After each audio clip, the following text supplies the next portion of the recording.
Comics.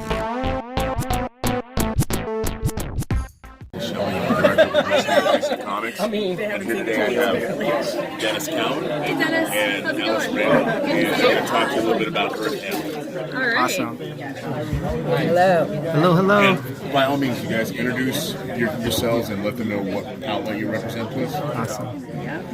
So we are the Batman Universe. BatmanUniverse.net. Oh, and your what? BatmanUniverse.net. BatmanUniverse.net. Excellent. That's awesome. I'm from Top Nerdy with Us. Top Nerdy with Can I Us. sit next to you? Hey, I'm just saying. You know me. I'm with the I know you now. What's up, baby? How you doing? All right. Thank you. How are you? And it's been a while, but comic mix, so right. we haven't seen each other in some time. It's nice to meet you. I'm Emily Witten. Alice Randall. And great to see you again. Original nerd, like original gangster. I'm like way back when nerds were new. I'm Patrick with New Release Wednesday and the Nerds of Color. And good seeing you again, Dennis. Last time I saw you was at the Jeppy's Milestone exhibit. That's right. Good to see you again, brother. Good to see you, man. I mean, I'm 58, so I watched Star Trek in the original, and I was on the only Black Girl in Detroit. Like we had a little. The other people in my Star Trek watching club were all boys. You know, that's actually a great first place to start because, you know, we represent the nerds of color. We talk about being in the nerd space, but also being a person of color and viewing things Now like it's Star easy, Trek. right? Well, it's a lot easier now. Now What was it's it a lot like easier. True. before, kind of coming up as someone? It wasn't always great to be a comic book nerd or a sci-fi nerd and also be black at the same time. So how did you navigate that space? That is a great question. You know, speaking of Batman, my very first long-distance phone call as a person about your age was to when Batman was canceled. I cared so much about it. And I was reading the comic book that my parents actually let me call from Detroit to New York City to complain. So I think that it was wonderful because the comic books open up an interior world as well as connecting you to a world, and it teaches you in some ways when you're not doing something mainstream to treasure the inner. So I was just trying to think about what it was like growing up as a black nerd, because that's what I was. Right. You don't realize it at the time. You just like comic books and you're skinny and you know how to run real fast to keep from getting beat up.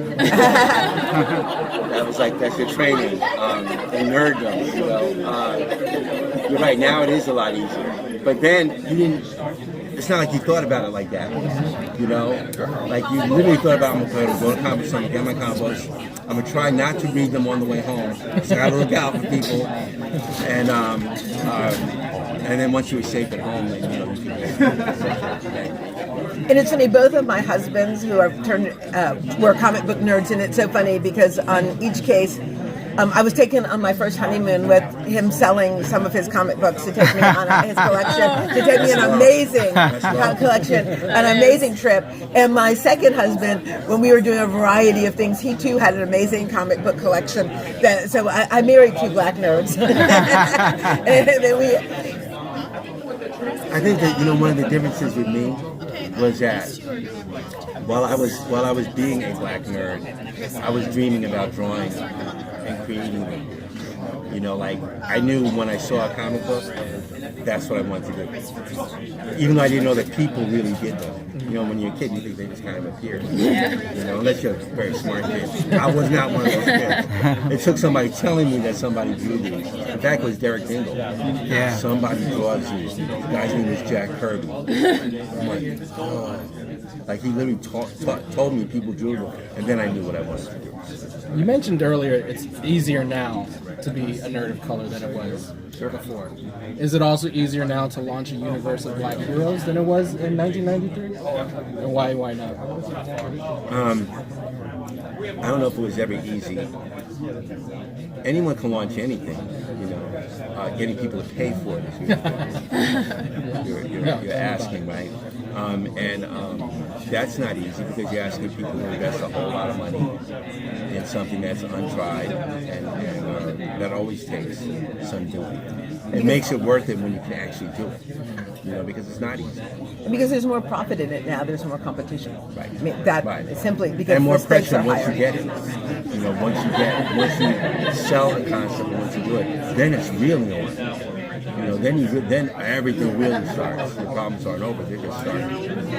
So because there's more competition, what is it that you hope to bring that puts your project, up Makes at us the unique. top?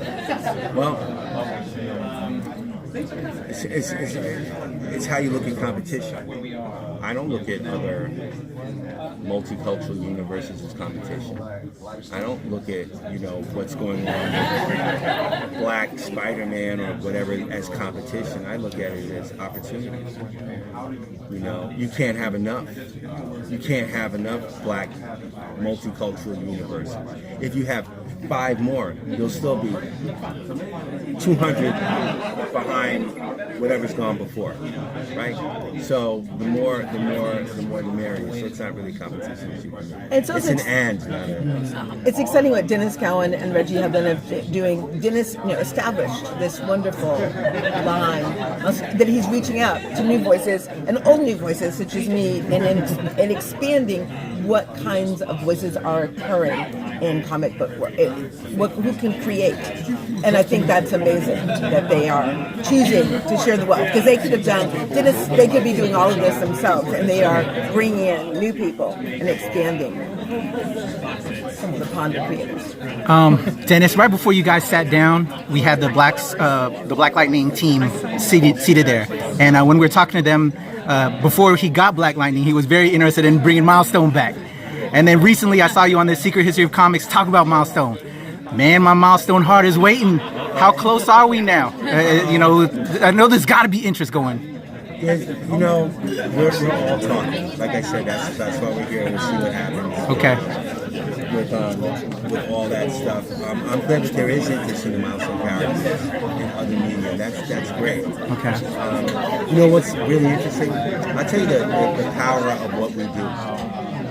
I went to Brazil recently. I was at CCXP 2017. It was awesome. It's like bigger than San Diego. Going there, it is bigger than San Diego Comic Con. I had no idea of anything. They just invited me. I'm like, well, I'll go. I draw comic books. Yeah. So I get there. This is what I find out. As soon as I get there, they're like, "You're Dennis Cowan." I'm like, "Yes." And they're like, "You created Super Shot." I'm like, "Who's Super Shot?" Oh, their interpretation. Static Shock is a huge show in Brazil. Yeah. Because people in Brazil are colored people. And they're like, we needed a hero. And there were other Black comic books and other Black heroes, but for some reason they latched on the Static Shock. It was like a huge cultural phenomenon there, and I'm like, well, why is that? So interesting. No, it's huge.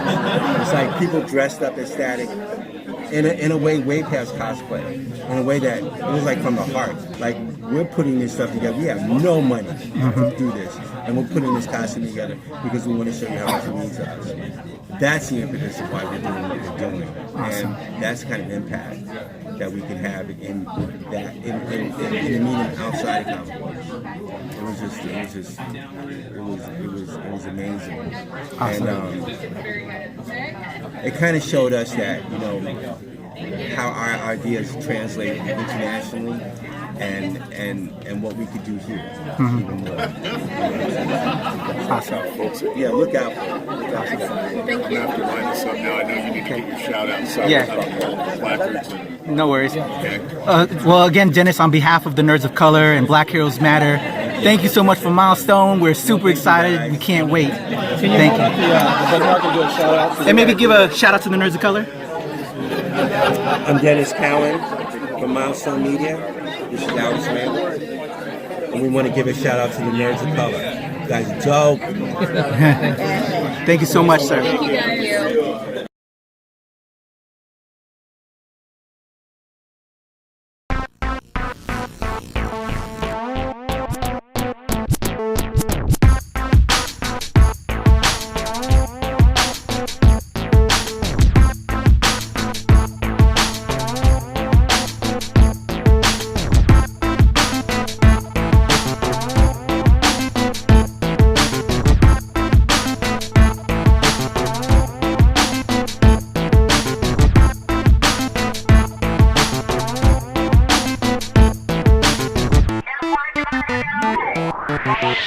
Bye.